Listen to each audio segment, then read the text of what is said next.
اور اگر کہا جاتا ایسا کوئی لفظ لایا جاتا جس میں عذاب کی طرف اشارہ ہوتا کہ اللہ بہت سخت عذاب دینے والا ہے تو فیغفر لمن یشاء کدھر جاتا؟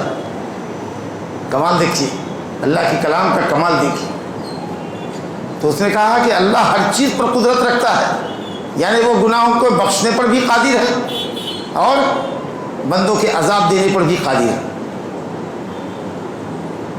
بہرحال یہ جو آیت اتری ہے صحیح مسلم میں روایت ہے ابو ہریرہ رضی اللہ عنہ کی کہ جب یہ آیت اتری جو ابھی آپ کے سامنے پڑھی گئی للہ ما فی السماوات و ما فی الارض، تو صحابہ کرام پر یہ آیت بہت شاق گزری، بہت بھاری گزری،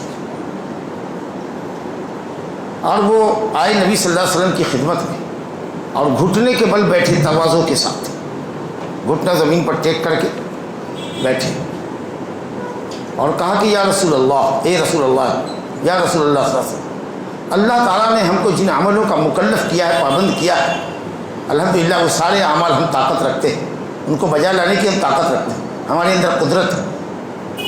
اللہ نے نماز فرض کی ہے، روزہ فرض کیا ہے، صدقات ہیں، جہاد ہے، یہ سب ہم کر پاتے ہیں، لیکن یہ جو آپ پر آیت اتری ہے یہ ہمارے لیے بہت مشکل ہے کہ ہمارے دل کے چھپے ہوئے رازوں پر بھی اللہ رب العالمین ہمارا محاسبہ کرے گا۔ بھلا کون آدمی ہے جس کے دل کے اندر کوئی راز نہ ہو، کوئی وسوسہ نہ ہو، کوئی چیز اس کے دل میں آئی نہ ہو، غلط خیال آیا نہ ہو، اس کے اوپر بھی ہمارا حساب لے گا۔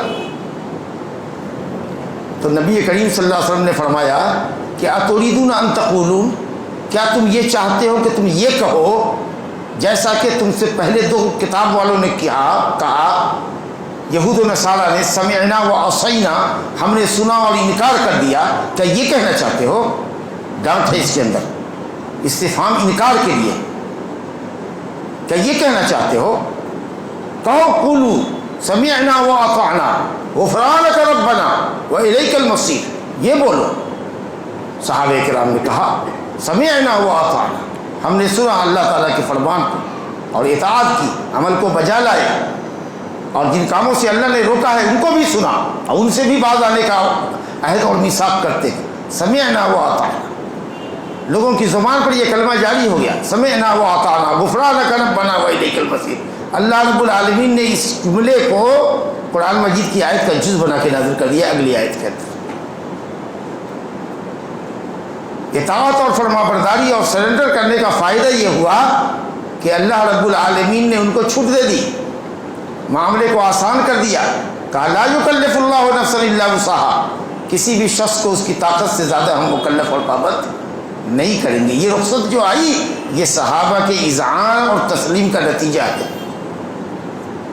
یہود و نصارہ نے سمعنا و عصینا کہا، صحابہ کرام پر قربان جائیے کہ رسول رب العالمین نے کہا کہ کہو سمعنا و اطعنا غفرانک، اے اللہ اسألک غفرانک، تجھ سے معافی چاہتا ہوں، وَإِلَيْكَ الْمَصِيرُ، تیری ہی طرف لوٹا۔ تمام صحابہ نے کہا، جہاں تک یہ آواز گئی، جہاں تک لوگوں کو معلوم ہوا، سب نے کہا سمعنا و اطعنا، سمعنا و اطعنا، ہم نے سنا اور اطاعت کی۔ اس کے بعد جو آیت اتری ہے صاحب، جو آیت اتری ہے اس کے اندر جیسے جیسے دعا اللہ نے سکھائی ہے، ربنا لا تؤاخذنا، وہ حدیث سنا رہے آپ کو مسلم کی، کہ جب یہ حدیث آپ نے کہی اور لوگوں نے اس کلمہ کو دہرایا تو اللہ نے آیت اتار دی اور اس کے اندر دعا سکھلائی گئی ہے، ربنا لا تؤاخذنا ان نسینا او اخطانا۔ اللہ نے کہا نعم، یعنی تم نے جو مانگا سکھایا اسی نے، اور قبول بھی کر رہا ہے وہ، ٹھیک ہے۔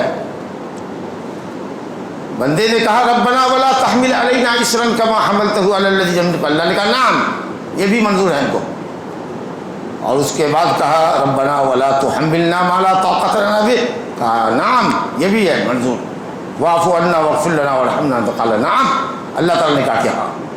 اور ابن عباس کی روایت ہے قد فعلت، جو تم نے کہا وہ ہم نے تسلیم کیا، ہم نے مانا۔ رب العالمین کہتا ہے کہ میں نے قبول کیا تھا۔ قربان جائیے اللہ رب العالمین پر کہ وہ دعا بھی سکھلایا، اس نے دعا بھی سکھلائی اور قبول بھی اس نے کیا۔ تفصیل آئے گی اپنی جگہ پر۔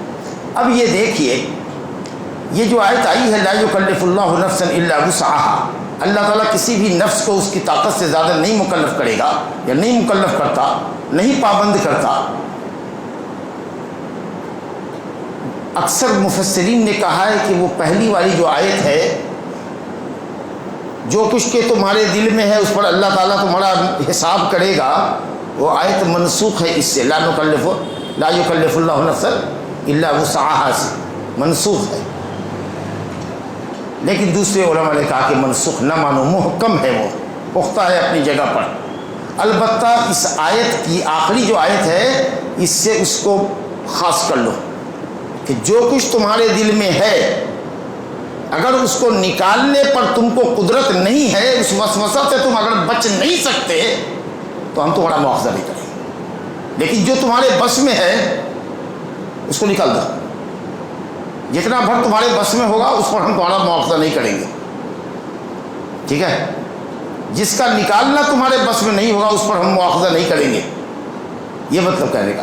جو تمہارے بس میں ہے اس کو نکالو، جو بس میں نہیں ہوگا، جو وسوسہ دل میں ایک دم پیوست ہو گیا ہے، اب کسی کی عادت ہے اس کو 1000 مرتبہ کہیے، وہ جب تک وضو نہیں کرے گا وضو کر لے گا، پھر سمجھے گا کہ کہیں خوش تو نہیں رہ گیا، پھر دوبارہ کرنا ہے، اس کو سمجھاؤ، بار بار کرو، لیکن وہ سمجھتا نہیں ہے، بار بار کرتا ہے، بار بار کرتا ہے، بار بار کرتا ہے۔ مثال کے طور پر اللہ اس پر مواخذہ نہیں کرے گا جو اس کے بس میں نہیں۔ تو بجائے اس کے کہ ہم آیت کو منسوخ کہیں، یہ کہیں کہ آیت مخصوص ہے، مخصوص ہے۔ تخصیص کو بھی کہتے ہیں نص، کہ عام حکم تھا وہاں کہ جو کچھ ظاہر کرو اور جو کچھ کے چھپاؤ اس پر ہم تمہارا محاسبہ کریں گے۔ اب اللہ نے کہا کہ تمہارا محاسبہ صرف ان چیزوں پر کریں گے جو تمہارے بس میں ہے۔ اگر حکموں کو بجا نہیں لاتے اور گناہوں سے باز نہیں آتے اور وہ تمہارے بس میں ہے تو ہم تمہارا مواخذہ کریں گے، لیکن جو تمہارے بس میں نہیں ہے اس پر ہم مواخذہ نہیں کریں گے۔ بات صاف ہو گئی، صحابہ خوش ہو گئے، ہمارے لیے بھی آسانی آ گئی۔ بہرحال جیسا کہ میں نے عرض کیا کہ محاسبہ سے یہ لازم نہیں آتا ہے کہ عقاب بھی ہو، مواخذہ بھی ہو، پکڑ بھی ہو، یہ لازم نہیں آتا ہے۔ اس کے لیے دلائل کی روشنی میں علماء نے کئی شکلیں بتائی ہیں۔ مثال کے طور پر جو کچھ تمہارے نفس کے اندر ہے، ایک چیز ہے، ایک وسوسہ ہے جو آیا، ایک وسوسہ دل میں پیدا ہوا اور فوراً ہی نکل گیا، یا تم نے اس کو دل میں جگہ نہیں دی، ایک وسوسہ، ایک خیال آیا تھا اور اس کو آپ نے جھٹک دیا، تو آپ کی عبادت بھی بچ گئی، شیطان کے فتنے سے بھی آپ بچ گئے، اور یہ آپ کے مومن ہونے کی علامت ہے۔ شیطان چالاک ہے، وہ مومن کو آزماتا ہے، پریشان کرتا ہے، وسوسہ چاہتا ہے ڈالنا، اس کو راستے ہٹانا چاہتا ہے، لیکن اگر کچھ نہیں کر پاتا ہے تو اس کے دل میں وسوسہ ڈالتا ہے، اور پھر وہ وسوسہ بھی ایمانی قوت کی وجہ سے دل میں ٹھہرتا نہیں ہے، وہ وسوسہ بھی نکال دیتا ہے، مومن اپنے دماغ کو جھٹک دیتا ہے، اپنے وسوسے کو نکال دیتا ہے۔ صحابہ کرام نے کہا یا رسول اللہ نہ جانے کیسے کیسے وسوسے پیدا ہوتے ہیں ہمارے دلوں میں، لیکن رہتے نہیں ہیں، وسوسے پیدا تو ہوتے ہیں، نکل جاتے ہیں۔ کہا اچھا ایسا پاتے ہو تم لوگ اپنے دل میں؟ کہا ذالک صریح الایمان، یہ تو ایک دم کھلا ہوا ایمان ہے تمہارا، یہ تو تمہارے ایمان کی قوت کی دلیل ہے کہ شیطان کے قید کو اللہ تعالیٰ نے وسوسہ سے بدل دیا ہے، اس کی مکاری اور چالاکی کو اللہ نے وسوسہ سے بدل دیا، اور وہ وسوسہ بھی تمہارے دل میں پیدا ہوتا ہے اور نکل جاتا ہے۔ تو اگر وسوسہ پیدا ہو اور آپ اس کو نکال دیں تو الحمدللہ آپ کا کوئی مواخذہ نہیں، بلکہ کہا گیا کہ یہ صریح ایمان ہے۔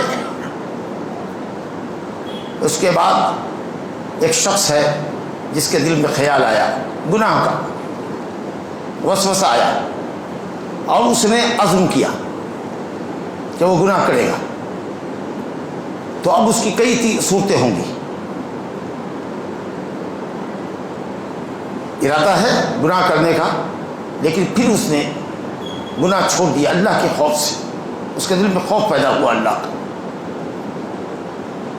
تو اب نہ صرف یہ کہ وہ وسوسہ یا ارادہ جو تم نے دل میں بنایا تھا اللہ صرف اس کو معاف کرے گا، بلکہ ایک نیکی لکھ دے گا۔ بخاری شریف کی حدیث ہے کہ اس نے یہ ارادہ اپنا اللہ کے لیے چھوڑا، میرے خوف سے چھوڑا، لیکن ایک ارادہ دل میں آپ کے پیدا ہوا برائی کا، کرنا چاہ رہے ہیں، پھر نہ جانے کیا بات ہوئی کہ آپ نے 1 گھنٹے کے بعد اپنا خیال بدل دیا، نہیں کرتے۔ کس لیے نہیں کرتے؟ اللہ کے ڈر سے؟ نہیں، کچھ بھی پتہ نہیں، لیکن ارادہ ہوا نہیں کرتے۔ ارادہ تھا برائی کرنے کا، چوری کرنے کا، نیند آ گئی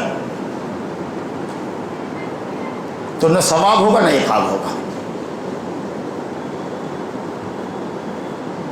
ایک شخص نے غلطی کا پکا ارادہ کر لیا،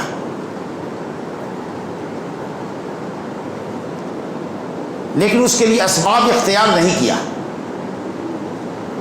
عملی طور پر اس کو نہیں انجام دیا، لیکن ارادہ پکا تھا،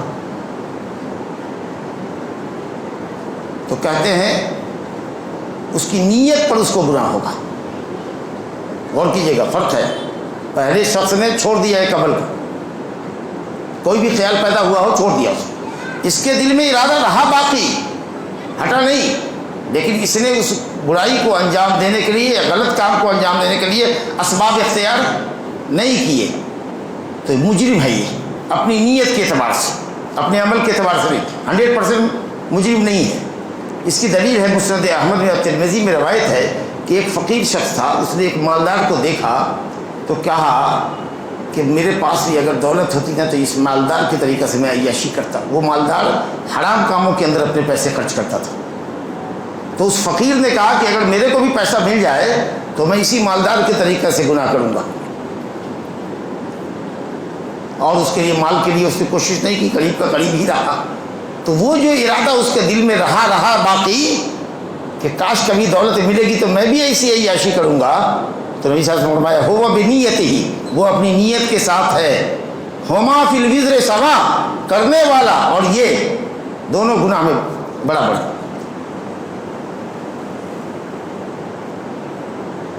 اور چوتھا معاملہ یہ ہے کہ برائی کا خیال پیدا ہوا اور اس نے اسباب بھی اختیار کیے، یہ الگ بات ہے کہ کامیاب نہیں ہوا۔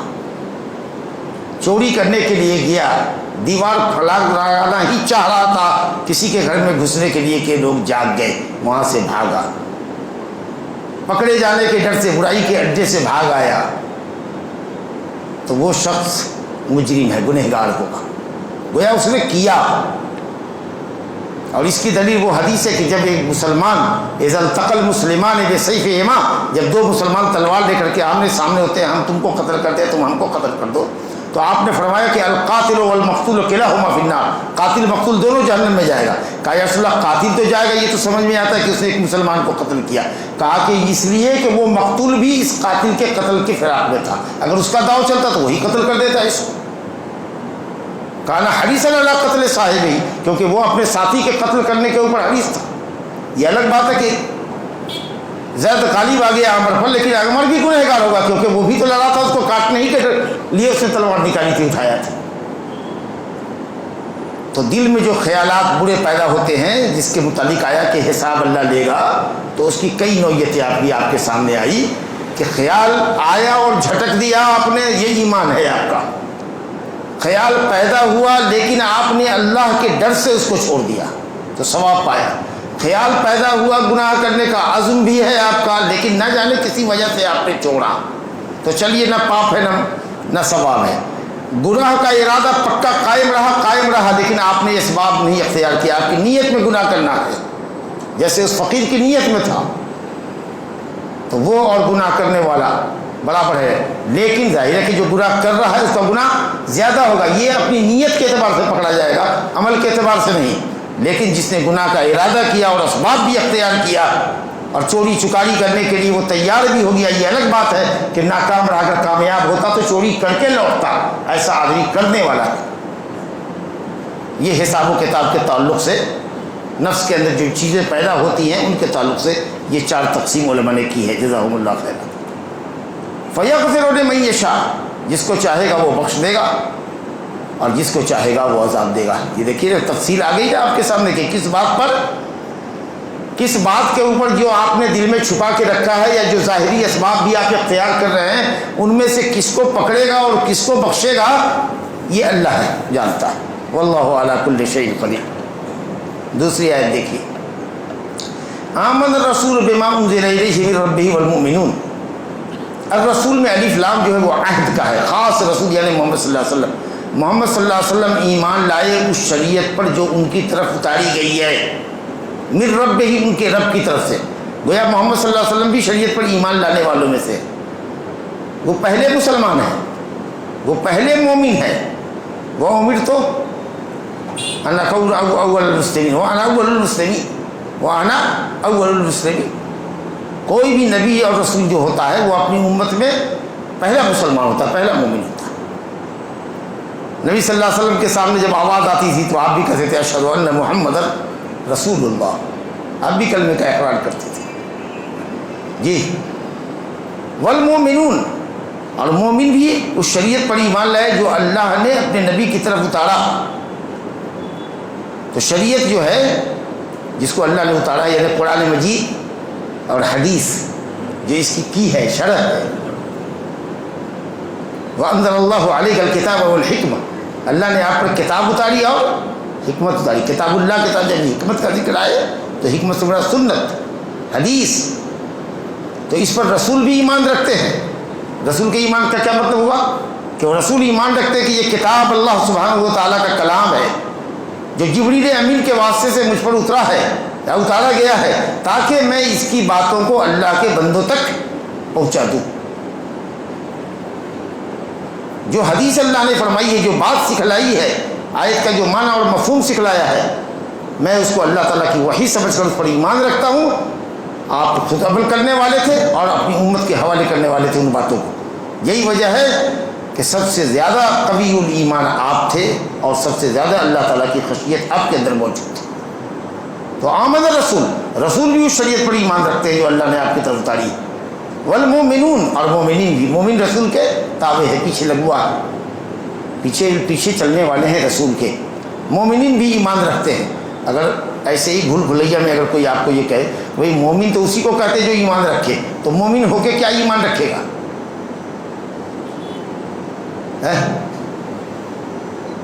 مومنین بھی ایمان رکھتے ہیں. مومن تو تبھی ہوئے جب وہ ایمان رکھا. تو مومنین کیا ایمان رکھتے ہیں؟ کہے گا یہ تو ویسے ہی ہے قرآن مجید میں جیسے اللہ نے یا ایھا الذین آمنوا آمنوا، اے ایمان والو ایمان لاؤ. ایمان والا تو ہے، یہ ایمان لاؤ کا مطلب اپنے ایمان کو پکا کرو، پختہ کرو. تو مومن تو تم بنے ہو، لیکن ایمان رکھ کر کے تم گویا کہ اپنے ایمان کو اور پختہ کر رہے ہو، ثابت کر رہے ہو.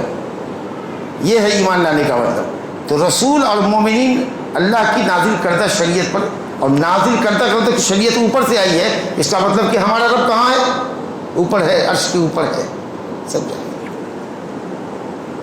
کل آمن باللہ و ملائکتہ، رسول اور مومنین تمام کے تمام اللہ پر ایمان لائے، اللہ پر ایمان لائے، فرشتوں پر ایمان لائے، اللہ کی کتابوں پر ایمان لائے اور اس کے رسولوں پر ایمان لائے.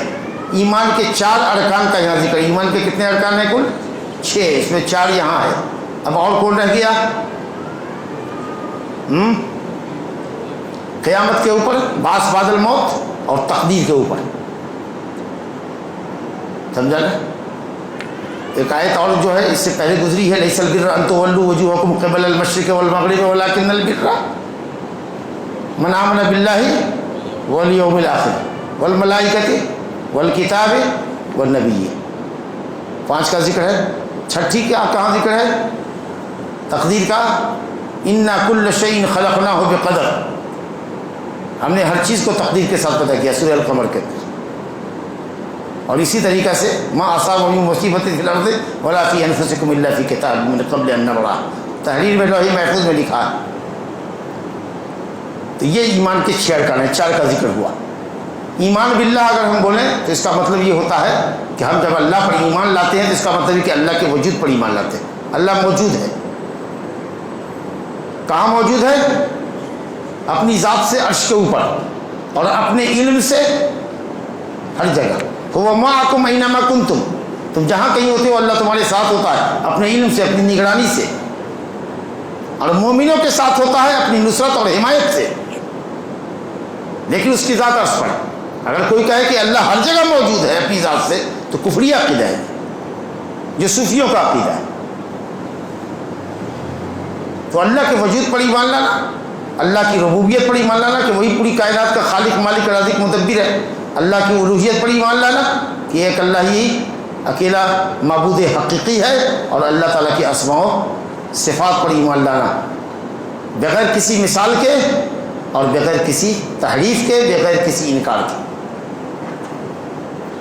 یہ ہے ایمان باللہ کا مطلب۔ اور ایمان بالملائکہ، پہلے ہی بات آ چکی ہے کہ ملائکہ ایک غیبی مخلوق ہے جن کو ہم دیکھتے نہیں، نور سے پیدا کیے گئے ہیں، اطاعت گزاری ان کا شیوا اور وتیرہ ہے۔ لا یعصون اللہ ما امرہم ویفعلون ما یؤمرون، اللہ کی معصیت بالکل نہیں کرتے بلکہ اللہ کے حکموں کو بجا لاتے ہیں۔ مختلف کاموں پر اللہ تعالیٰ نے ان کو معمور کر رکھا ہے۔ یہ ہے فرشتوں پر ہمارا ایمان۔ وہ کتب ہی، اور اللہ کی کتابوں پر ایمان، اور ایک قرأت میں ہے وہ کتاب ہی، تو کتاب مفرد بھی اگر مضاف ہو جاتا ہے تو جمع کے معنی میں آتا ہے۔ تمام کتابوں پر ایمان رکھتے ہیں، اور تمام کتابوں کا مطلب یہ ہے کہ وہ تمام کتابیں جن کو ہم جانتے ہیں اور جن کو ہم نہیں جانتے ہیں۔ تمام رسولوں کو اللہ تعالیٰ نے کتاب دی ہے، وَأَنزَلْنَا مَعَهُمُ الْكِتَابَ وَأَنزَلْنَا مَعَهُمُ الْكِتَابَ وَالْمِيزَانَ، اللہ نے کتاب دی، سمجھا کہ تمام رسولوں کو، لیکن ہمارے سامنے چند کتابوں ہی کا صرف ذکر ہے۔ تو اجمالی ایمان تو ہے کہ تمام رسولوں کو اللہ نے کتاب دی، کیونکہ جتنے رسول ہیں وہ سب کے سب اپنی مستقل شریعت رکھتے ہیں، وہ کسی دوسرے کی شریعت کے تابع نہیں ہوتے، ان کے پاس پورا سیٹ اپ ہوتا ہے اپنا شریعت کا، اللہ تعالیٰ اتارے ہوتا ہے، نازل کرتا ہے، وہ دوسرے کے تابع نہیں ہوتا۔ اور ایسے 313 ہیں یا ان سے بھی کچھ زیادہ ہو سکتے ہیں، لیکن اصحاب بدر کی تعداد بیان کی جاتی ہے رسولوں کی، اور حضرات انبیاء کرام 1,25,000، 1.25 لاکھ، سمجھا؟ تو یقیناً 300 سے زائد تو رسول آئے ہیں تو ان کے ساتھ تو کتابیں ہیں، لیکن اپن جانتے کتنے کتابوں کا نام ہے؟ الفرقان قرآن مجید، جی، التورات والانجیل والزبور، 4 ہی جانتے ہیں نا، اور ایک ہے وہ صحف ابراہیم، وہ صحف موسیٰ، صحف ابراہیم اور موسیٰ۔ اگر موسیٰ کا صحیفہ توریت کے علاوہ ہے تو وہ ایک الگ چیز ہوگی، ورنہ صحف موسیٰ سے اگر توریت مراد ہے تب تو سیم تھنگ ہے۔ تو ایسے کل ملا کے 6 اور نہیں تو 5۔ تو ان کتابوں پر ایمان لاتے ہیں، کیا مطلب کہ یہ سب کتابیں اللہ کا کلام تھی، اللہ نے تکلم فرمایا تھا، اور فرشتہ جبریل ان کو لے کر کے ان نبیوں کے پاس آئے، اور وہ سب کی خبریں سچی تھی، اور جو بھی اس میں حکم تھے وہ سب مبنی پر عدل تھے۔ لیکن وہ کتابیں جو ان نبیوں پر اتری تھیں، آج جو کتابیں اس نام سے موجود ہیں ان کتابوں پر نہیں، نہ ہم ان کی تصدیق کر سکتے نہ تکذیب کر سکتے، کیونکہ بہت اس میں پھیر بدل کر دیا ہے، رد و بدل کر دیا ہے۔ لیکن جو کتاب حضرت موسیٰ پر نازل کی گئی، حضرت عیسیٰ پر نازل کی گئی، وہ کتابیں برحق تھی۔ تو ان 5 کتابوں پر ہمارا یہ ایمان مجمل ہے کہ یہ سب آسمانی کتابیں تھیں، اللہ کا کلام تھا، تمام باتیں اس میں سچی اور حق تھیں۔ لیکن تفصیلی ایمان جو ہمارا ہے وہ قرآن مجید کے اوپر ہے، ہم اس پر عمل کرنے کے مکلف ہیں، ہم اس کی تلاوت نماز کے اندر کرتے ہیں، اس کے ہر لفظ پر 10 نیکی کے الحمدللہ ہم مستحق ہوتے ہیں۔ یہ متعبد بالتلاوہ ہے، اس کی تلاوت عبادت ہے، اور اس میں جتنے بھی اخبار ہیں، جتنی بھی خبریں اللہ نے دی ہیں، اگلی پچھلی اور آئندہ آنے والی، وہ سب کی سب سچی ہیں، اور جتنے بھی احکام ہیں چاہے بجا لانے کے ہوں یا ترک کرنے کے ہوں وہ سب مبنی پر عدل ہیں۔ وَتَمَّتْ كَلِمَةُ رَبِّكَ صِدْقًا وَعَدْلًا، تیرے رب کا کلام بالکل مکمل ہے سچائی کے اعتبار سے اور عدل کے اعتبار سے۔ تو قرآن مجید پر ہمارا تفصیلی ایمان ہے، تمام رسولوں پر ایمان ہے ہمارا، دیکھو آگے لا نفرق بین رسلہ، اور تمام رسولوں پر ہمارا ایمان ہے، تمام نبیوں پر ہمارا ایمان ہے، شاہ خواہ ان کے نام ہم جانتے ہوں یا نام نہ جانتے ہوں۔ کل 25 نبیوں ہی کا ذکر قرآن مجید میں ہے، باقی اور نبی انبیاء کرام 1.25 لاکھ جو جس نام سے جب بھی رہا ہو، ہم کسی کو نام کے ساتھ آئیڈینٹیفائی نہیں کر سکتے، ان ناموں کے علاوہ کسی نبی کو ان کے نام سے آئیڈینٹیفائی نہیں کر سکتے جو قرآن میں نہیں۔ کیا اب اگر کوئی کہے رام کو کہیے نبی، ہو سکتے ہیں مے بی، اور maybe not maybe, کیا کہتے ہیں یہ سب لوگ جو ادیان کا مطالعہ کرتے ہیں، ہم کچھ نہیں کہہ سکتے، ہو بھی سکتے ہیں نہیں بھی ہو سکتے، ٹھیک ہے، لیکن ہمارا ایمان 25 نبیوں پر، باقی جتنے ہیں سب اجمالی، کہ اللہ نے جب جہاں جس قوم میں جو بھی نبی رسول بھیجے ہوں، چاہے اس کا نام کچھ بھی رہا ہو، کسی بھی خطے میں آئے ہوں، وہ سب حق تھی۔ اجمالی ایمان، تفصیلی ایمان ہم کو اپنے رسول پر لانا ہے، ان اہل کتاب کے طریقہ سے نہیں، یہودیوں کی طرح جنہوں نے عیسیٰ علیہ السلام کی نبوت کا، محمد صلی اللہ علیہ وسلم کی نبوت کا انکار کر رکھا ہے، اور ان عیسائیوں کے طریقہ سے نہیں جنہوں نے محمد صلی اللہ علیہ وسلم کی رسالت کا انکار کیا۔ آگے ہے لا نفرق بین احد من رسلہ، ہم کسی رسول میں، اللہ کے کسی رسول میں فرق نہیں کرتے کہ ہم بعض پر ایمان لاتے ہیں، نؤمن ببعض ونکفر ببعض۔ موسیٰ علیہ السلام حق، رسول حق، حضرت عیسیٰ رسول حق، حضرت ابراہیم رسول حق، حضرت محمد صلی اللہ علیہ وسلم رسول حق، لیکن ہم پابند ہیں حضرت محمد صلی اللہ علیہ وسلم پر نازل کردہ شریعت کے، دوسرے کی شریعت کے پابند نہیں ہیں۔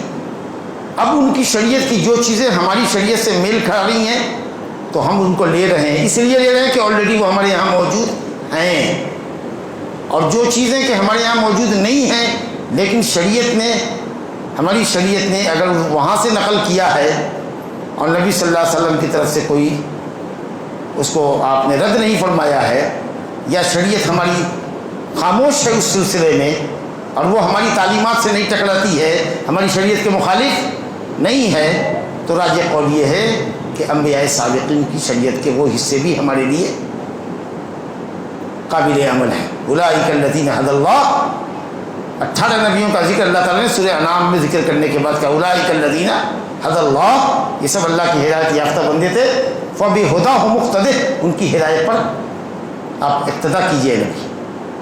ہاں شریعت کے خلاف ہے، ہمارے قرآن سنت کے خلاف نہیں، لیکن ثابت ہے تو الحمدللہ کوئی بات ہی نہیں، نہیں ثابت ہے لیکن مخالف بھی نہیں ہے، تو ہم راجح قول یہ ہے کہ وہ ہمارے لیے بھی حجت ہے۔ شرع من قبلنا شرع لنا ما لم یرد فیہا نص اور ما لم یکن فیہا مخالفہ لشریعتنا، اگر ہماری شریعت کے مخالف نہیں ہے تو۔ وقالوا سمعنا واطعنا، دیکھیے صحابہ نے جو کہا محمد صلی اللہ علیہ وسلم کے کہنے پر رب العالمین نے اس کو نقل کر دیا، وقالوا، ان مومنین نے رسول کے ساتھ یا رسول کے کہنے پر جو کہا اس کو اللہ نے کوٹ کیا، سمعنا واطعنا غفرانک ربنا والیک المصیر، اے رب ہم نے سنا اور اطاعت کی، اور یہی مومن کا شیوا ہے۔ انما کان قول المؤمنین اذا دعوا الی اللہ ورسولہ لیحکم بینہم ان یقولوا سمعنا واطعنا واولئک هم المفلحون، یہی زیب دیتا ہے، یہی ہے شان ہے مومن کی کہ اللہ اور اس کے رسول کے فرمان کو سنو اور اطاعت میں لگ جاؤ۔ وما كان لمؤمن ولا مؤمنة اذا قضى الله ورسوله امرا ان يكون لهم الخيرة من امره، اللہ رسول کے فرمان کے آنے کے بعد تم کو تمہارے معاملے کا اختیار نہیں رہ جاتا۔ سمعنا واطعنا غفرانک اسألک غفرانک، اے اللہ ہم تجھ سے مغفرت کے طالب ہیں، کس چیز میں؟ کوتاہی اگر ہو جائے تیرے واجب کی ادائیگی میں، اور تیری منع کردہ چیزوں کے ارتکاب کی غلطی ہم کر بیٹھے تو اللہ ہمارے گناہ کو معاف کر دے۔ واجب فرض کو ترک کر کے گنہگار ہوں یا کسی گناہ کا ارتکاب کر کے گنہگار ہوں، واجب کو توڑو گے تو گنہگار ہوگے نا بھائی، یا اسی طریقے سے کسی گناہ کا ارتکاب کرو گے تو گنہگار ہوگے نا، تو اللہ تعالیٰ ہم اپنے گناہوں سے تیرے حضور معافی چاہتے ہیں۔ غفرانک ربنا وإلیک المصیر، اور تیری طرف ہمارا لوٹنا ہے، الحمدللہ۔ اب آگے دیکھیے اللہ تعالیٰ نے آیت کری لا یکلف اللہ نفسا الا وسعها، اس کے بعد تو سارا بوجھ کلیجے کا اتر گیا کہ اللہ تعالیٰ کسی بھی نفس کو اس کی طاقت سے زیادہ مکلف نہیں کرتا، مشقت اتنی ہی دیتا ہے جتنی تم اٹھا سکو۔ اگر تم عاجز ہو، کوئی واجب نہیں ہے تمہارے لیے، اگر اس سے تم عاجز ہو تو کوئی واجب شریعت میں واجب نہیں، اور اگر تم مضطر ہو، ضرورت نے تم کو مجبور کر رکھا ہے، تو کوئی حرام تمہارے لیے حرام نہیں ہے۔ فمن اضطر غیر باغ ولا عاد فلا اثم علیہ، مردار کھانے میں، لحم خنزیر کھانے میں، شراب، یہ خون پینے میں، وما اہل لغیر اللہ، غیر اللہ کے نام کا ذبیحہ اگر کھانے کے لیے تم مضطر ہو، جان بچانے کے لیے، تو سد رمق کے لیے تمہارے لیے جائز ہے، حرام نہیں ہے وہاں۔ اور اگر عاجز ہو تو عاجز ہو، ایک آدمی روزہ رکھنے سے عاجز ہے، تب کیا کریں گے؟ اس کو بدل کی طرف پھیر دیں گے، دیکھیں گے کہ شریعت میں اس کا بدل ہے کہ نہیں، بھائی بدل ہے، جو روزہ نہیں رکھ سکتا وہ کیا کرے گا؟ ایک مسکین کو کھانا دے گا، لیکن وہ خود ایک مسکین ہے، دوسرا اس کو کھلا رہا ہے، بوڑھا بستر پر پڑا ہوا ہے، مفلوج آدمی ہے، ایسی بیماری سے گرست ہے، بیماری میں پڑا ہوا ہے کہ شفا یابی کی امید نہیں، روزہ نہیں رکھ سکتا، انہوں مسکین کو کھانا نہیں دے سکتا، خود اس کے یہاں کوئی پہنچاتا ہے کھانا، بتاؤ تو اللہ تعالیٰ مکلف کرے گا اس کو روزہ رکھنے کا، مسکین کو کھانا دینے کا؟ نہیں مکلف کرے گا۔ ایک شخص آیا، کہا یا رسول اللہ مجھ سے گناہ ہو گیا، رمضان کے دن میں بیوی پر واقع ہو گیا، کہا اللہ میں تو جل گیا، ہلاک ہو گیا، تو کہا ہے غلام آزاد کرو، کہا میری اس گردن کے علاوہ کوئی گردن نہیں ہے، غلام کدھر سے آئے گا میرے پاس، میں تو اپنی جان کا ایک اکیلا مالک ہوں۔ کہا 2 مہینہ روزہ رکھو، کہا اگر 2 مہینہ روزہ رکھنے کی طاقت ہوتی تو رمضان کے مہینے میں فرض روزے میں یہ غلطی کرتا؟ جس کی راتوں میں اللہ نے بیوی حلال کی ہو، سوچ لیجئے کہ وہ آدمی پر شہوت کا غلبہ کتنا ہے کہ رات میں بیوی حلال ہے، اس کے باوجود بھی دن میں واقع ہو گیا، اور آپ کہہ رہے ہیں 2 مہینہ رات دن لگاتار روزہ رکھنا ہے، یعنی روزہ رکھنا ہے جب تک روزہ پورے گا نہیں 2 مہینہ، جب تک بیوی کو چھونا نہیں۔ یہ کیسے ممکن ہے؟ تھا ممکن کہ اگر میں ایسے ہی کر سکتا تھا تو رمضان کے دن میں کیسے غلطی کرتا؟ بالکل اللہ کی قسم، بالکل لاجیکلی بات کہی۔ تو کہا تو فقیر کو کھلاؤ 60 مسکین کو، کہا کہ مدینے کے دونوں حرے کے درمیان پہاڑی جگہ ہوتی ہے، دامن میں جو بڑے بڑے پتھر کے ٹکڑے ہوتے ہیں، کہا کہ پورب سے لے کر کے پچھم تک مدینہ میں چلے جائیے، مدینے میں کوئی بھی آدمی کسی کا بھی گھر میرے گھر سے زیادہ غریب فقیر آپ کو نہیں ملے گا، میں کدھر سے صدقہ کرتا۔ اسی درمیان میں ایک تھیلے میں سامان آ گیا، 15 سال کھجور آ گئی، نبی صلی اللہ علیہ وسلم نے کہا کہ جاؤ صدقہ کر دو، کہا کہ کس پر صدقہ کریں، مجھ سے بڑھ کے تو کوئی محتاج ہے ہی نہیں، کہا اچھا جاؤ کھا لو، کبھی طاقت ہوگی تو دے دے گا، نہیں طاقت ہوگی تو چلا جائے گا، اللہ مؤاخذہ نہیں کرے گا، لا یکلف اللہ نفسا الا وسعها۔ چلیے بھائی، اللہ اکبر، آپ کھڑے ہو کر نماز نہیں پڑھ سکتے، بیٹھ کے پڑھیے، بیٹھ نہیں سکتے ہیں لیٹ جائیے، کروٹ ہو جائیے، کروٹ بھی نہیں ہو سکتے چت لیٹ جائیے، سر کو پورب رکھیے، پاؤں کو پچھم رکھیے، اشارے سے نماز پڑھیے۔ حج کرنے کی طاقت نہیں ہے آپ پر، حج فرض نہیں، عورت ہے حج کرنے کی طاقت تو ہے، مال تو ہے، لیکن کوئی محرم نہیں ہے اس کے ساتھ جانے والا، عاجز ہے وہ تو نہیں جائے گی، ہاں بدل ہے، حج بدل کروا لے گی، تو جس فرض کا بدل ہے اگر آپ نہیں کر سکتے تو بدل کر لو، اور وہ بدل بھی نہیں کر سکتے، آپ اس سے بھی عاجز ہیں تو آپ سے معاف ہے، لا یکلف اللہ نفسا الا وسعها، بہت علمی بات ہو رہی ہے۔ اسی لیے علماء نے اصول بنایا کہ لا واجب مع العجز ولا محرم مع الضرورہ، اگر آدمی عاجز ہے تو کوئی چیز اس پر واجب نہیں، اور آدمی اگر مضطر ہے تو کوئی شے کھانا اس کے لیے حرام نہیں، جس کو بھی کھا کے وہ اپنی جان بچا سکتا ہے وہ بچے گا۔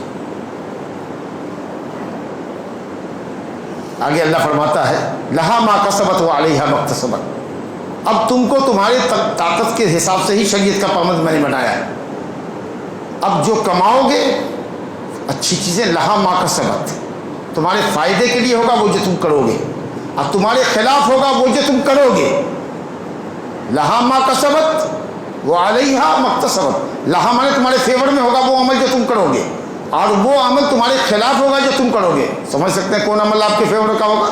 نیک عمل، نیک عمل کماؤ گے لہا وہ تمہارے فائدے کے لیے ہوگا، بد عملی کرو گے، توبہ نہیں کرو گے، علیہ کا وہ تمہارے اوپر ہوگا، غنمن اور غرمن، نیکی کا عمل کرو گے تو غنیمت پاؤ گے، یعنی غنیمت ہے، غنیمت ثواب ہے، جنت ہے، بدی کرو گے تو غرم گھاٹا میں رہو گے، جرمانہ دینا پڑے گا، سزا بھگتنی پڑے گی۔ لہا ما کسبت وعلیہا اس کے خلاف ہے وہ جو کماتا ہے۔ دیکھیے کیا بلاغت ہے، کسبا اکتسبا دونوں ایک ہی معنی میں ہے، لیکن لہا ما کسبت وعلیہا ما کسبت تو ایک ہی لفظ کا تکرار ہو جاتا، تو لہا ما کسبت وعلیہا